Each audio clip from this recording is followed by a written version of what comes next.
ప్రకటన గ్రంథం 8వ అధ్యాయం 10-11 వచనాలు. మూడవ దూత బూర ఊదినప్పుడు దివిటి వలె మండుచున్న ఒక పెద్ద నక్షత్రము ఆకాశం నుండి రాలి నదుల 3వ భాగం మీదనో నీటి బుగ్గల మీదనో పడిను. ఆ నక్షత్రమునకు మాచిపత్రి అని పేరు. అందువలన నీళ్లలో 3వ భాగము మాచిపత్రి ఆయను. నీళ్లు చేదైపోయినందున వాటి వలన మనుషులలో అనేకులు చచ్చిరి. చాలు చాలు.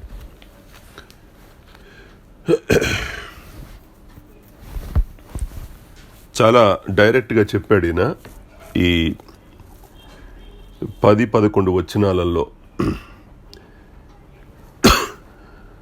మొట్టమొదట బూర ఊదినప్పుడు భూమి మీద దెబ్బపడింది. మానవ జాతి అవసరాలు తీర్చే సాధనాలు ఈ మూడు మానవ జాతి అవసరాలన్నీ తీర్చే సాధనాలలో మొదటి భూమి, 2 సముద్రం, 3 నదులు. ఈ నదుల మీద కూడా ఇప్పుడు దెబ్బపడింది. భూమి మీద దెబ్బ కొట్టినప్పుడు ప్రజలు అల్లల్లాడిపోతారు. సముద్రం మీద దెబ్బపడినప్పుడు ప్రజలు అల్లల్లాడిపోతారు. ఇప్పుడు నదుల మీద దెబ్బపడింది. ఇదేమో తక్కువ శ్రమ అని అనుకోవడానికి లేదు.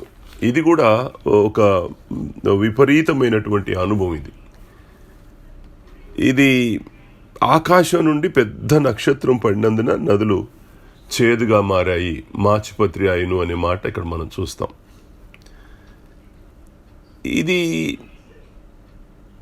నీరు, ఉప్పు మానవ శరీరానికి ఎంత అవసరమో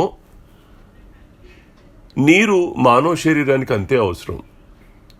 ఉప్పును మించిన అవసరం నీటి వల్ల మనం పొందుకుంటాం.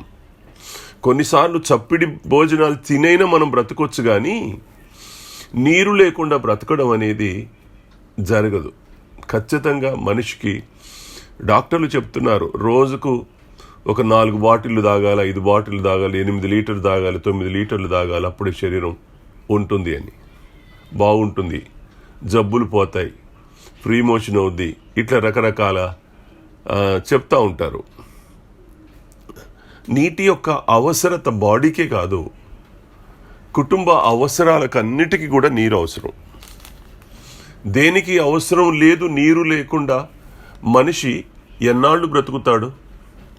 కనుక ఈసారి జలధారల మీద, నదుల మీద దెబ్బ పడినట్టుగా మనం ఈ 10-11 వచనాలలో మనం ఖచ్చితంగా చూస్తున్నాం. మీకు గతం మీకు గుర్తుంటే, బైబిల్ మీకు తెలుస్తుంది కనుక మీకు గతంలో జరిగిన 1-2 సందర్భాలు మీకు గుర్తుంటే ఈ పాటికే మీ ఆలోచనలోకి వచ్చి ఉంటాయి అవి. అయినా కొద్దిమందికి గుర్తుండవు, కొద్దిమందికి విషయాలు తెలియవు. ఒకవేళ గుర్తున్న మర్చిపోయే స్వభావం ఉంది. కాబట్టి వాళ్లకు నేను 2-3 వచనాలు నేను మీకు జ్ఞాపకం చేస్తాను. చూడండి, నిర్గమకాండం 15వ అధ్యాయం, నిర్గమకాండం 15వ అధ్యాయం 23 నుండి చూడండి, 23వ వచనం నుండి చూడండి, 26వ వచనం దాకా. గనక వారు ఆ నీళ్లు త్రాగలేకపోయి, అందువల్ల దానికి మారా అను పేరు కలిగిన. చదువునా. ప్రజలు మేమేమి త్రాగుదుమని మోషే మీద చనుకొనగా అతడు యెహోవాకు మొరపెట్టును. అంతటా యెహోవా అతనికి ఒక చెట్టును చూపిను. అది ఆ నీళ్లలో వేసిన తరువాత నీళ్లు మధురములాయను. అక్కడ ఆయన వారికి కట్టడను విధిని నిర్ణయించి అక్కడ వారిని పరీక్షించి, మీ దేవుడైన యెహోవా వాక్కును శ్రద్ధగా విని ఆయన దృష్టికి న్యాయమైనది చేసి ఆయన ఆజ్ఞలకు విధేయులై ఆయన కట్టడలన్నిటిని అనుసరించి నడిచిన ఎడల నేను ఐగుప్తీయులకు కలుగజేసిన రోగములలో ఏది మీకు రానియను. చాలు అక్కడికి చాలు. ఈ వచనాల సారాంశం ఏంటి? వారు ఐగుప్తులో నుంచి బయటకు వచ్చిన తర్వాత, ఎర్ర సముద్రం దాటించిన తరువాత వాళ్ళు షూరు అనే అరణ్యంలో గుండా వస్తున్నప్పుడు వాళ్ళు ఓ ప్రాంతానికి వచ్చినప్పుడు నీరు చేదైనాయి. ఆ నీళ్లు మారా అని మధురంగా మార్చబడిన అనుభవం అదే అక్కడే. కాబట్టి ఆ నీరు చేదైనాయి. ఎప్పుడు ఆ నీరు తాగలేక వాళ్ళు మోషే మీద తిరుగుబాటు చేశారు, సణిగారు, దేవుని మీద సణిగారు, మోషే మీద సణిగారు. సనగడమే వాళ్ళ పని. అప్పుడు దేవునికి ప్రార్థన చేస్తే దేవుడు ఆ చెట్టు పక్కనే ఒక చెట్టు కొమ్మ ఉంటే దాన్ని తీసుకొచ్చి ఆ నీళ్ళల్లో వేస్తే ఆ నీళ్లు మధురంగా మారినాయి. అప్పుడు నీళ్లు తాగి వాళ్ళు బ్రతికారు. ఆ రోజునే ఒక మాట చెప్పాడు. అక్కడ మీరు చూడండి, అక్కడ ఆయన చెప్పిన మాట, అక్కడ ఆయన వారికి కట్టడలను విధించెను అనే మాట చూస్తాం. కనుక కట్టడలు విధించాడు. ఏమని విధించాడు అనంటే, జాగ్రత్తగా ఈ కట్టడలు, ఈ విధులు, ఈ నియమాలు, ఈ నిబంధనలను మీరు చక్కగా జరిగిస్తే ఐగుప్తు దేశంలో మీరు కళ్ళతో చూసినటువంటి ఏ తెగులు మీ మీదికి రాకుండా నేను కాపాడుతానని వాగ్దానం చేశాడు. అది చరిత్రలో మనకు అది ఆధారం. అది కళ్ళతో చూశారు ఇశ్రాయేలీలు. ఐగుప్తులో ఆ 10 తెగుళ్ళు ఎలా చూశారు? వాళ్ళు జడిసిపోయారు. యెహోవా దేవుడే దేవుడు అని గ్రహించింది కూడా 10 తెగుళ్ళ దగ్గరే. కాబట్టి ఆ తెగుళ్లను దాటుకుంటూ దేవుడు ఎంత శక్తిమంతుడో అని ఖచ్చితంగా ఆ 10 తెగుళ్ల ద్వారా ఇశ్రాయేలు జనాంగానికి 430 ఏళ్ళు బానిసలుగా ఉన్న వాళ్లకు, అక్కడే పుట్టి అక్కడే భాష నేర్చుకొని ఐగుప్తు సాంప్రదాయాల్లో బ్రతికి పెద్దవాళ్ళైన వారికి ఇశ్రాయేలు దేవుడు క్రొత్తగా మొట్టమొదటిసారి పరిచయం అయినాడు. ఆ రోజుల్లో వాళ్ళు ఐగుప్తీయులు పంచభూతాలకు ఆరాధన చేస్తారు. పంచభూతాలు వాళ్ళ దేవతలు, దేవుళ్ళు వాళ్ళకి. కానీ పంచభూతాలను మించిన శక్తి యెహోవా దేవునికి ఉంది అని మోషే రుజువు చేశాక అప్పుడు ధైర్యంగా వాళ్ళు కదిలి బయటకు వచ్చారు. అప్పటి వరకు వాళ్ళకు ధైర్యం రాలా. ఎర్ర సముద్రం దగ్గరికి వచ్చేటప్పటికి మళ్ళీ భయపడ్డారు. అక్కడ దాటించాడు దేవుడు. మారా దగ్గరికి వచ్చిన తర్వాత ఇక్కడ భయపడ్డారు. చేదు నీరు ఇదేంటి? అక్కడ మేము బ్రహ్మాండమైన నదుల్లో నీళ్ళు తాగాం, ఏంటిది అడిగారు వాళ్ళు. దేవుడు అక్కడ కూడా వాళ్ళకు అద్భుతాలు చేశాడు. అక్కడే మొట్టమొదటిసారి వాళ్ళకు కట్టడలు విధించాడు. ఎవరు ఈ కట్టడలను అనుసరించి నడుస్తారో వాళ్లకు ఐగుప్తు దేశపు తెగుళ్ళు మీరు చూశారు కదా, అందులో ఒక్కటి కూడా నేను రానివ్వను అని దేవుడు వాగ్దానం చేసినటువంటి సందర్భం అది. సో అక్కడ ఆ అద్భుతం వాళ్ళు యాక్సెప్ట్ చేశారు. చాలామంది తల వంచారు. ప్రభువా, నీ శక్తిని మేము చూస్తున్నాం, నీ సామర్థ్యాన్ని చూస్తున్నాం, నీ దైవత్వాన్ని చూస్తున్నాం, నీ ప్రేమను మేము చూస్తున్నాం. కాబట్టి ఇక మేము మీ కట్టడలు వదిలిపెట్టి మేము ఎక్కడికి వెళ్ళము అన్నట్టుగానే తలలు వంచి ఈ యాత్రలో ప్రయాణం చేశారు. ఆ తర్వాత ఇలాంటిదే మరొక చోట జరిగింది. ఎప్పుడు యోర్దాను దాటిన తరువాత యెరికోలో నీళ్లు, పట్టణం రమ్యంగానే ఉంది కానీ నీళ్లు చేదైనవి అని వాళ్ళు అడిగినప్పుడు మీరు 2వ రాజుల గ్రంథం 2వ అధ్యాయం 19, 20, 21 వచనాలలో ఆ భాగాన్ని మనం చూస్తాం. కనుక అక్కడ నీళ్లు మంచివి కావు అని వాళ్ళందరూ వచ్చి ఎలీషాకు మొరపెట్టుకున్నారు. ఆ రోజున ఎలీషాకు మొరపెట్టుకుంటే వాళ్ళు ఏమని మొరపెట్టారు? నీళ్లు మంచివి కావు, అందుచేత భూమి నిస్సారం అయిపోతా ఉంది అని వాళ్ళు మొరపెట్టుకున్నారు. ఇప్పుడు వాళ్ళు నీరు ఎప్పుడైతే చేదైందో వాళ్ళ ప్లీ ఏంటి అంటే, వాళ్ళ అభ్యర్థన ఏంటి అని అంటే, అయ్యా మేము నీళ్లు తాగలేకపోతున్నాం మొదటిది. రెండోది ఏంటంటే, మా భూమి కూడా నిస్సారం అవుతుంది కనుక మాకు పంటలు పండట్లా. చేదు నీరు వలన మా పంటలు భూమి నిస్సారం అయిపోతా ఉంది. పంటలు కూడా మాకు లేకుండా మేము ఇటు నీళ్లకు అటు తిండికి మేము చచ్చిపోతున్నాము. ఈ నీళ్ల మీద నువ్వు ఏదైనా ఒక అద్భుతం చెయ్యని ఎలీషా దగ్గరికి వాళ్ళు వచ్చినప్పుడు ఒక కొత్త పాత్రను తీసుకురమ్మని చెప్పి అందులో ఉప్పు వేసి యెహోవా నామంలో ప్రార్థన చేసి ఆయన బాగు చేశాడు ఆ నీళ్ళని. ఈ 2 సందర్భాలు మనకు బాగా తెలుసు. అంటే ఇశ్రాయేలీల జీవితంలో చేదు నీరు యొక్క అనుభవం వాళ్ళకు తెలుసు, చేదు నీటి యొక్క అనుభవం వాళ్ళకి తెలుసు. ఈ అనుభవం వాళ్ళు దాటి వచ్చారు. దేవుడు అక్కడ మోషే ద్వారా నీళ్ళని బాగు చేశాడు, ఇక్కడ ఎలీషా ప్రవక్త ద్వారా దేవుడు నీళ్ళని బాగు చేశాడు. నీళ్లు బాగు చేసిన తర్వాత వాళ్ళు అక్కడ ఎలీషా చెప్పిన మాట ఏంటనంటే, యెహోవా బాగు చేశాడు కాబట్టి ఇక మరణం మీకు ఉండదన్నాడు. మరణమే మీకు ఉండదన్నాడు. మీరు చూడండి, మీరు ఇప్పుడు 8వ అధ్యాయం 11వ వచనంలో మనుషులు అనేకులు చచ్చిరి అనే మాట మనం చూస్తాం. మనుషుల్లో అనేకులు చచ్చిరి, 3వ భాగం నదుల వల్ల. ఆ ఊటల మీద, నదుల మీద ఆ నక్షత్రం కురిసింది, ఆ నక్షత్రం పడింది. అది పడిన కారణం చేత అనేకులు చచ్చారు అనే మాటని 11వ వచనంలో మనం చూస్తాం. ఇక్కడ ఎరుకోలో కూడా పట్టణం రమ్యంగానే ఉంది, నీళ్లు చేదైనాయి, భూమి నిస్సారం అవుతుందన్నప్పుడు ఇక మీకు మరణం లేదులే అన్నాడు. అంటే ఎందుకు చెప్పాడు? యెహోవా వాటిని బాగు చేశాడు, ఇక మీరు మరణించరు అన్నాడు. అంటే ఆ నీళ్లు, ఆ చేదు నీరు తాగిన వాళ్ళు చచ్చిపోతున్నారు అని అర్థం చేసుకోవాలి. ఇవాళ నల్గొండ జిల్లాలో కొన్ని ప్రాంతాల్లో నీళ్లు తాగితే కాళ్ళు వంకరబోయి, చేతులు వంకరబోయి, అవి ఎంత భయంకరమైనటువంటి వ్యాధో చెప్పలేం. నీళ్ళ సమస్య. మా సోదరుడు మా డానియల్ గారు ఉన్నారు, విజయవాడలో సేవకుడైన ఆయన. ఆ టాటా నీళ్లు తప్ప వేరే ఏ నీళ్లు తాగినా వెంటనే ఆయన జబ్బు పడతాడు.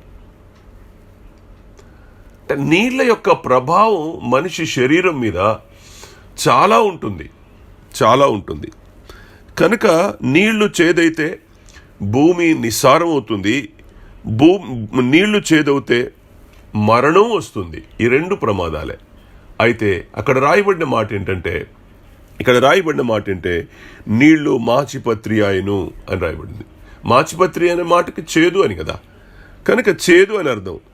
కనుక చేదు నీరు తాగిన అనేకులు చచ్చిపోయిరి అనే మాటని మనం ఇక్కడ చూడాలి. నేను మీకు పాత నిబంధన కాలంలో అక్కడే చెప్పాడు, మారాని మధురంగా మార్చినప్పుడు మోషే కాలంలోనే చెప్పాడు దేవుడు, ఈ కట్టడలను, ఈ విధులను మీరు అనుసరించని యెడల ఏ తెగులు మీకు రాదు అని అన్నాడు.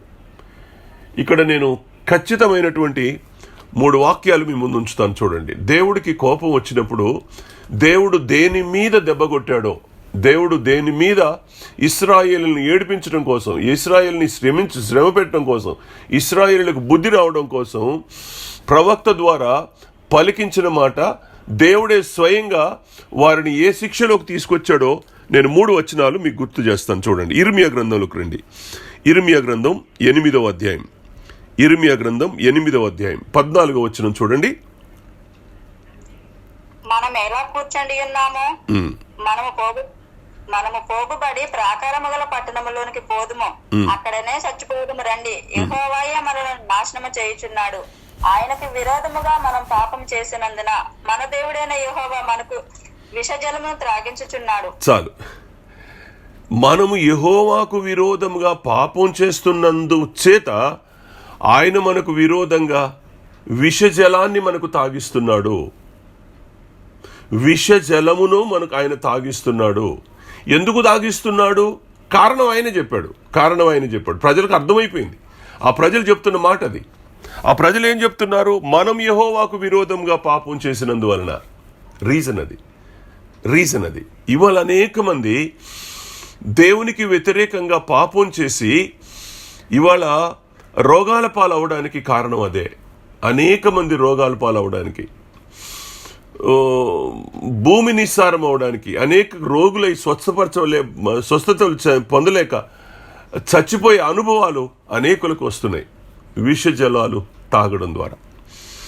నేను ఇంకొక మాట కూడా చెప్తాను, అదే 9వ అధ్యాయంలోనే, ఇర్మియా గ్రంథం 9వ అధ్యాయం 13వ వచనం చూడండి. పక్కనే అందుకు యెహోవా ఇలాగ సెలవిచ్చుచున్నాడు, వారు నా మాట వినకయు దానిని అనుసరింపకయు నేను వారికి నియమించిన నా ధర్మశాస్త్రమును విసర్జించి తమ హృదయం మూర్ఖత చొప్పున జరిగించుటకై తమ పితరులు తమకు నేర్పినట్లు బయలుదేవతలను అనుసరించుచున్నారు గనుకనే వారి దేశం పాడైపోయిను. సైన్యములకు అధిపతులకు ఇశ్రాయేలు దేవుడకు యెహోవా ఇలాగ సెలవిచ్చుచున్నాడు, నేను ఈ ప్రజలకు చేదు కూరలు తినిపించును, విషజలము త్రాగించును. రైట్. ఇప్పుడు ఏం చేస్తున్నాడు? ఇప్పుడు దేవుడు వాళ్ళు విగ్రహారాధికులయ్యారు, వాళ్ళు ధర్మశాస్త్రాన్ని తృణీకరించారు, విరోధంగా పాపం చేస్తున్నారు. దేవుని వాక్యం అంటే భయం లేదు, దేవుడంటే భయం లేదు, దేవుని ఆజ్ఞ భయం లేదు, దేవుని కట్టడంటే భయం లేదు, దేవుడంటే అసలు భయం లేకుండా వాళ్ళు బ్రతికారు ఆ రోజున. అయితే దేవుడు వాళ్ళని చంపలా. మొట్టమొదట 8వ అధ్యాయం 14వ వచనం చూసినప్పుడు వారికి విషజలం తాగించను అనే మాట మనం అక్కడ చూస్తాం. 9వ అధ్యాయం 13 నుంచి 15 వచనాలకు చూస్తే వారికి చేదుకూరలు తినిపించాను, విషజలాన్ని తాగించాను అంటాడు. దేవుడే స్వయంగా ఈ స్టేట్మెంట్ ఇస్తాడు. దేవుడు నీకు నాకు శ్రమను కలగచేయడం ఆయనకు ఫ్రాక్షన్ ఆఫ్ సెకండ్స్ అంతే. కను రెప్ప మూసి తెలిసే లోపల మనకి ఎంత శిక్షించాలో అంత శిక్షించగలడు ఆయన. కానీ ఎందుకో నిన్ను నన్ను ప్రేమిస్తున్నాడో అర్థం కాదు. అపారమైన ప్రేమ ఆయన మానవుడు, అందులో క్రైస్తవుడు, అందులో ఆయన రక్తంలో కడగబడిన నీతిమంతుడంటే ఆయనకు వల్లమాలిన ప్రేమ. పడిచస్తున్నాడు మానవుని కోసం, దేవుడు పడిచస్తున్నాడు. ఇక్కడ కూడా 3వ భాగమే. ఈ నదుల్లో 3వ భాగం చచ్చిపోయారు, పాడైపోయినాయి, చేదు నీరైనాయని మాట. మళ్ళా 2 భాగాల మీద మరి ఆయన కృప ఉన్నట్టే కదా. మీరు ఆలోచన చేయండి, ఎందుకు మానవుడు అంటే అంత పిచ్చి ఆయనకు? మనం ఏమైనా ఆయనకు చేస్తున్నావా? మనకు అర్థం కావట్లేదు ఈ రోజున మనకు ఏం అర్థం కావడం లేదు అనంటే దేవుని ప్రేమ అర్థం కాక, దేవుని దైవత్వం అర్థం కావట్లేదు, దేవుని శక్తి అర్థం కావట్లేదు. దేవుడు మన కొరకు ఎంత ఇప్పటికీ ఎలా ఓర్చుకుంటున్నాడు, మన క్రియలను, మన కార్యాలను, మన దౌర్భాగ్యపు దుస్థితిని ఆయన ఎలా ఓర్చుకుంటున్నాడో చూస్తున్నప్పుడు ఎంత బాధేస్తుందో దేవుడికి. అయినా సరే ఆయన ఓర్చుకుంటాం, ఆయన సహించడం, ఆయన ఇంకా కృప చూపించడం అనే మాట దగ్గర ఎంత మనం ఆలోచన చేయాలో చెప్పలేను. మీరు చూడండి, ఇర్మియా గ్రంథం 23వ అధ్యాయం 15వ వచనం. ఇర్మియా గ్రంథం 23వ అధ్యాయం 15వ వచనం. కావున సైన్యములకు అధిపతికి యెహోవా ఈ ప్రవక్తలను గురించి సెలవిచ్చినదేమనగా, యెరూషలేము ప్రవక్తల అపవిత్రత దేశమంతటా వ్యాపించిన గనుక తినుటకు మాచుపత్రియు త్రాగుటకు చేదు నీళ్లను నేను వారికి ఇచ్చుచున్నాను. అంతే. ఇవాళ ఎక్కడ ఈ జాడ్యం ఎక్కడ దాకా వెళ్ళిందంటే ప్రవక్తల దగ్గర దాకా వెళ్ళింది. ఈ తిరుగుబాటు అనేది, ధర్మశాస్త్రాన్ని వ్యతిరేకంగా జీవించడం అనేది, దేవుడు ఆజ్ఞలు కట్టడం, ఆకలికి ప్రవక్తలు కూడా మీరారు. దేవుడు ఊరుకున్నాడా? ఎవరిని ఊరుకోలే. సామాన్య ప్రజల్ని ఊరుకోలేదు. ఎవరికి? ఒక సామాన్యమైన విశ్వాసికి ఏ శిక్షను విధించాడో ఇవాళ ప్రవక్తలు కూడా అదే శిక్ష విధించాడు. వాళ్ళకు కూడా విషజలం దాపించాడు, చేదు నీళ్ళని దాపించాడు, చేదు కూరలు తినిపించాడు, వాళ్ళని కూడా అంతే శిక్షించాడు. దేవుడు ఊరుకోడు సుమా. మనం ఏది చేస్తామో అదే మనకు వస్తుందండి. మనం ఏది విత్తుతున్నామో అది మనం ఖచ్చితంగా కోసుకుంటామండి. ఇవాళ మనందరం చేసేటువంటి పని ఏంటి అని అంటే, మనం 100% మనం దేవుని మీద తిరుగుబాటు చెయ్యకపోవచ్చు, మనం దేవునికి వ్యతిరేకం కాకపోవచ్చు, దేవుని పిల్లలమే కావచ్చు, కానీ అనేకసార్లు దేవుని వాక్యాన్ని ఎంత తృణీకరించి దేవుని వాక్యానికి విరోధంగా మనం ప్రవర్తిస్తున్నామో ఆ తీరు చూస్తున్నప్పుడు ఓ విధమైన భయం. దేవుడు శిక్షించలేక కాదు, మనను శ్రమలోకి నెట్టలేక కాదు. ఆనాడు యూదులను శిక్షించినంత భూమి మీద ఏ జనాంగాన్ని శిక్షించలేదు. కానీ రేపు 2వ రాకడలో అవి ఇవి అన్ని వాళ్ళ మీద తీస్తాడు దేవుడు. యూదుల మీద కనికరం చూపిస్తాడు, ఎందుకంటే ఆల్రెడీ ముందే శిక్షించాడు కనుక వాళ్ళ మీద కనికరం చూపిస్తాడు దేవుడు. కనుక రేపు ఈ యూదులు రక్షించబడతారు. రేపు ఆ 144,000 మంది వాళ్లే, ఆ గొప్ప జనాంగంలో రక్షించబడిన వారిలో కూడా యూదులు ఉంటారు. చాలా మంది యూదులు రక్షించబడతారు, ఇందులో డౌట్ లేదు. ఆయన సొంత జనాంగం, ఆయన వదిలిపెట్టాడు. ఏదో విధంగా వారిని నిత్యరాజ్యానికి, పరలోక రాజ్యానికి తీసుకుని వెళ్తాడు. నాశనం అయ్యేది ఎవరంటే మనలాంటి వాళ్ళే. దయచేసి మనం ఖచ్చితంగా ఆలోచించాలని నేను మీకు జ్ఞాపకం చేస్తున్నాను అండి. ఈవేళ మనకు మినరల్ వాటర్లు లేకపోతే తాగే పరిస్థితి లేదు. మినరల్ వాటర్కి అలవాటు పడ్డాం మనం. ఎందుకు అనంటే బోరింగ్లో నీళ్లు కొంచెం ఉప్పు నీరు వస్తేనే తాగలేకపోతున్నాం. మన ఇంటి ముందే బోరింగ్ ఉంటుంది, కానీ బోరింగ్ నీళ్లు మనం తాగలేము, ఎందుకంటే ఉప్పు ఉంటాయని తాగలేము. అందుకోసం మినరల్ వాటర్ తెప్పించుకొని మనం ఆ నీళ్లు తాగుతున్నాం. ఇక మన గోదావరి పరివాహక ప్రాంతాలు లేదు కృష్ణా నదీవాహ ప్రాంతాలు, ఇలాంటి ప్రాంతాలు అయితే ఖచ్చితంగా ఆ నదుల నీళ్ళే తాగుతారు. దాని కొరకే పైపులు, పంపు హౌజులు ఇవన్నీ పెట్టి అవి తాగుతున్నాం. మీరు ఆలోచన చేయండి, ఏ నీళ్ళకు మనం అలవాటు పడుతున్నాం, మనం ఏ నీళ్ళకు అలవాటు పడుతున్నాం. మనిషి జీవితానికి అంటే బాడీకి నీరు ఎంత అవసరమో మనం చెప్పాల్సిన పని లేదు. కాబట్టి ఈసారి దేవుడు దేని మీద దెబ్బ కొట్టాడు అని అంటే నువ్వు తాగే నీరు మీద, నీ అవసరాలన్నింటికీ సరిపడే నీళ్ల మీద. విషజలంతో బట్టలు ఉతుకో, చిల్లులు పడతాయి, నీ గుడ్డలన్నీ చిల్లులు పడతాయి. నువ్వు ఎంత కాస్ట్లీ పట్టుచీర పెట్టి నీ పట్టుచీరను కూడా ఆ నీళ్ళలో ఉతుకు, దానికి కూడా రంధ్రాలు పడతాయి. నీళ్లు బాగలేకపోతే ఏ గుడ్డ తెల్లబడుద్ది? కనుక ప్రతిదానికి అవసరమైన నీరు, ఆ నీరు ఒంటి మీద పోసుకుంటే ఆ నీరు చేదైనందువలన ఒంటి నిండా దద్దుర్లు వస్తాయి, స్కిన్ ఎలర్జీ వస్తుంది, ఎన్ని సోరియాసిస్ రావచ్చు, ఇంకోటి రావచ్చు, ఏమేమో వస్తాయి జబ్బులు. ఆలోచించండి, అరికాల నుంచి తల వరకు ఒకవేళ ఆయన లాజర్ లాగానో లేకపోతే యోబు లాగానో పుండ్లు అయినాయి అనుకోండి ఈ నీళ్ళ వలన. ఇప్పుడు ఊహించండి, చేతికి ఒంటికి వీపు మీద అయినాయి, ఒక షర్ట్ వేసుకోండి, ఆ షర్టో లేకపోతే ఆ బనీను తీసి చూడండి, ఎంత దుర్వాసన కొడుతుందో అని బాడీ ఆ పుళ్లకు. అబ్బో, ఊహించలేమండి. అది ఊహిస్తేనే బాధాకరమైనటువంటి అనుభవం. అది ఏమవుద్దో చెప్పలేను. ఆ రోజున ఐగుప్తులో ఆ పశువుల మీద అవి పడినందుకే దద్దుర్లు వచ్చినాయి. ఎన్ని బాధలు పడ్డాయో పశువులు, ఆ జనాంగం అంతా.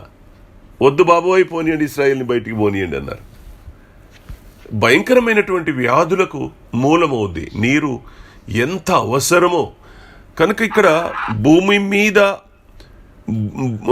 భూమి మీద సముద్రం మీద నదుల మీద ఎందుకు దెబ్బపడుతుంది అనంటే అవన్నీ మానవ జాతికి అవసరమైన సాధనాలు గనుక ఈ సాధనాలను ఒక్కొక్కటి ఏర్పడేస్తున్నాడు దేవుడు. ఒక్కోటి ఏర్పడేస్తున్నాడు. ఇవాళ నువ్వు దేని కొరకు పరుగులెడుతున్నావు? నువ్వు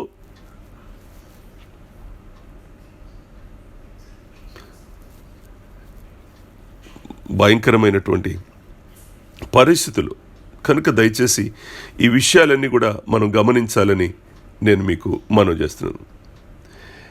కొద్దిమంది పండితులు ఏమంటున్నారు అనంటే క్రీస్తు విరోధే ద్వేషపూరితమైన మనస్సుతో అన్ని నదుల్లో విషం కలిపి వాటిని చేదుగా మారుస్తాడు అని ఒకరిద్దరు పండితులు, బైబిల్ పండితులు, ఈ ప్రకటన గ్రంథం వ్యాఖ్యానం చేసిన వాళ్ళు ఒకరిద్దరు అన్నారు. ఎందుకు అన్నారు వీళ్ళు అనంటే ఈ రసాయనిక శాస్త్రంలో తాగే నీటిలో ఏయో కొన్ని కెమికల్స్ కలపడం ద్వారా వాటి పేర్లు కూడా రాశాడు.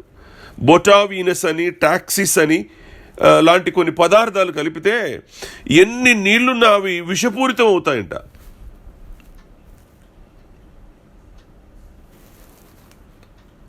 అందువల్ల నీరు విషపూరితం అవుతాయి. అది క్రీస్తు విరోధి వలనే కానివ్వండి, లేదు దేవుని శిక్ష వలనే కానివ్వండి, దేవుడు శ్రమ పెట్టడానికి ఆయన అనుమతించనివ్వండి, నక్షత్రం కూలి అయినా రానివ్వండి, ఏదైనా కూడా దాని ఫలితం మాత్రం ఇదే. దాని ఫలితం ఇదే. ఎంత దారుణమైనటువంటి అనుభవం. ఎందుకు ఇదంతా ఎందుకు? హోషేయ గ్రంథం 4వ అధ్యాయం 1వ వచనం. హోషేయ గ్రంథం 4వ అధ్యాయం 1వ వచనం.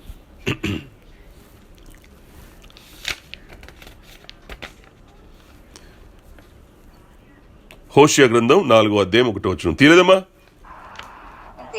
ఇశ్రాయేలు వారులారా, యెహోవా మాట ఆలకించుడి.